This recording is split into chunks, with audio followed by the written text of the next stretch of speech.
హే Anil, hi. America నుంచి ఎప్పుడు వచ్చావు? రాత్రి వచ్చానన్నా. నిన్ను చూసి చాలా ఆనందంగా ఉందయ్యా. ఫ్రీగా ఉన్నప్పుడు ఒకసారి ఇంటికి రా. తప్పకుండా వస్తానన్నా. మోహన్ గారు, మీ కొడుకు బంగారం అండి. మీరు చాలా అదృష్టవంతులు. నా తమ్ముడు కూడా మీ కొడుకులు అవ్వాలని ఆ దేవుణ్ణి కోరుకుంటున్నానండి. అరే రాము, మీ తమ్ముడు కూడా మంచోడేరా. మంచోడే, కానీ మీ కొడుకులా సంపాదించట్లేదు కదా. అరే రాము, టైం వచ్చినప్పుడు సంపాదిస్తాడులే. సర్లే అనిల్, వీలు చూసుకుని ఇంటికి రా. మోహన్ గారు, తప్పకుండా. మీరు కూడా రండి. ఓకే, సరే సరే.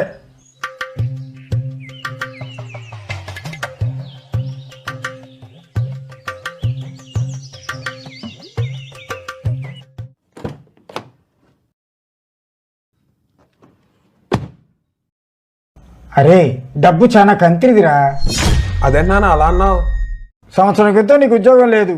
అప్పుడు అందరూ నీ గురించి ఏదేదో చెప్పేవాళ్ళు. ఇప్పుడు నిన్ను పలకరించాడు చూడు, వాడు కూడా.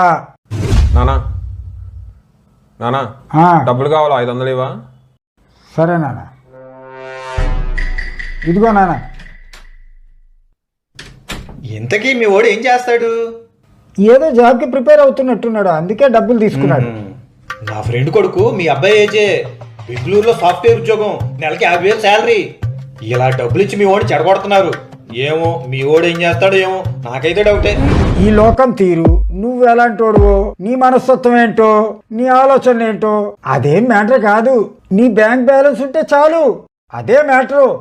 ఎంత ఎక్కువ సంపాదిస్తే అంత గొప్పవాడు, అంత గౌరవం. అదే నీ దగ్గర డబ్బు లేదనుకో, ఎందుకు పనికిరాని వాడివి. జంతువు కన్నా హీనంగా చూస్తుంది ఈ లోకం. నిజమే, కానీ అదంతా కరెక్ట్ అంటావు నాన్న? కాదురా, విలువ లేని లోకం చాలా కష్టం. కానీ డబ్బు చుట్టూ తిరుగుతుంది ఈ లోకం. అదేరా నమ్మలేని నిజం. పద పద.